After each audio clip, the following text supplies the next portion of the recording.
School trip. आयु बस में बैठा बस यही सोच रहा था कि वो पहाड़ कैसे होंगे। आयु जो 15 साल का था, पिछले 3 साल से चंडीगढ़ में ही रह रहा था।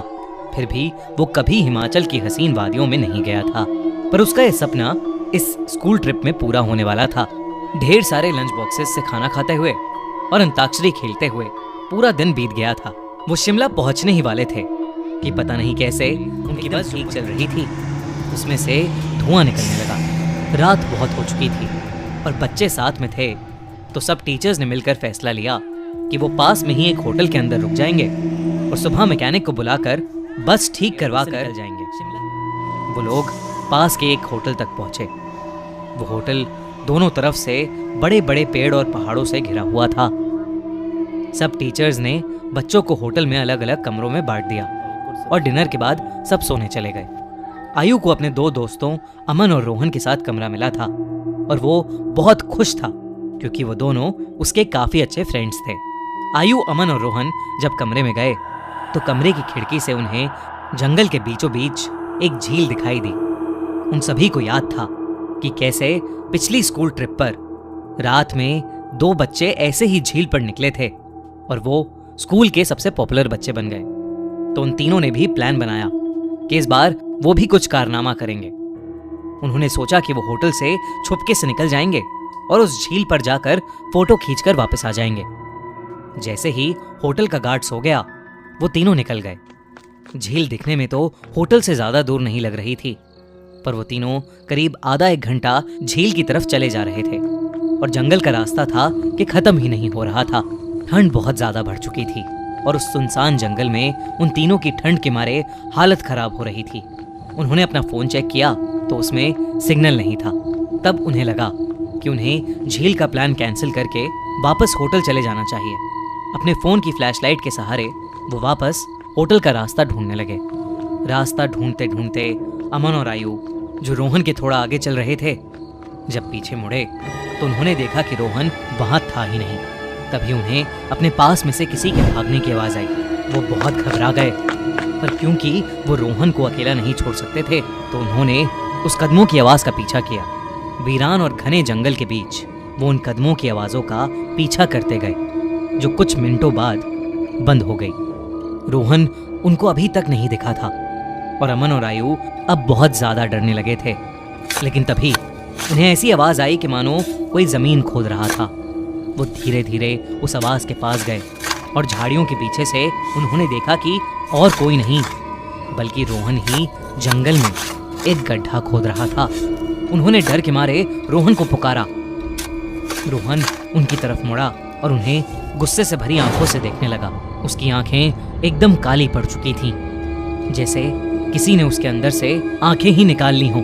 अमन रोहन के पास गया और उसने रोहन के कंधे पर हाथ रख के उससे पूछा कि उसे क्या हुआ है।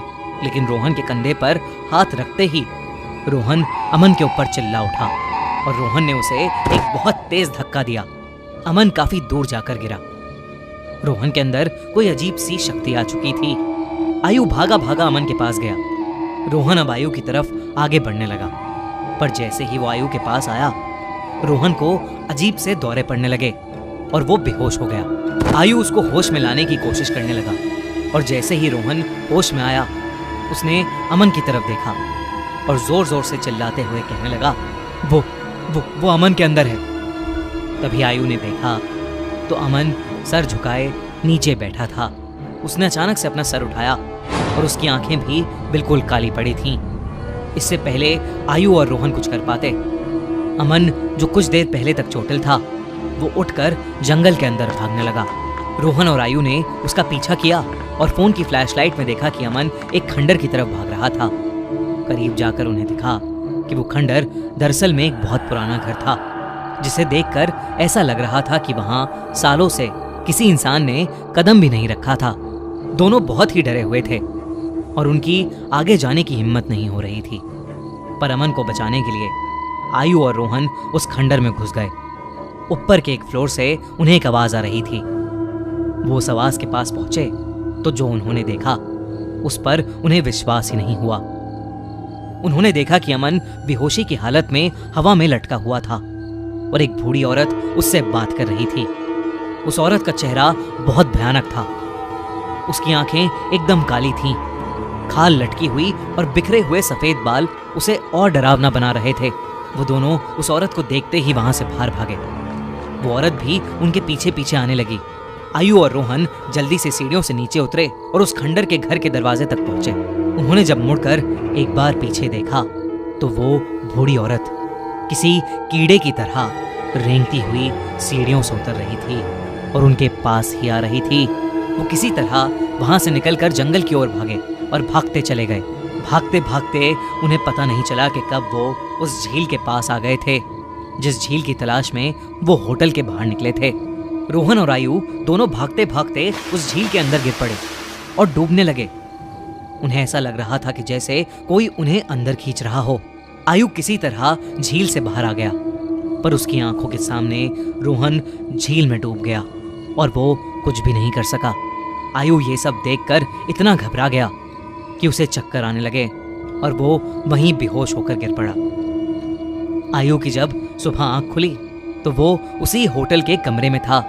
वो भागकर बाहर गया तो बाहर पुलिस की बहुत सी टीम्स थीं और जमीन पर सफेद चद्दर में लिपटी हुई रोहन और अमन की लाश पड़ी थी। पुलिस ने तो इसे मर्डर घोषित कर दिया था, पर आसपास के रहने वालों ने बताया कि कई साल पहले उस जंगल में एक बूढ़ी औरत रहती थी। वहां उसका एक घर था। सभी से अलग वो औरत चैन से रहती थी।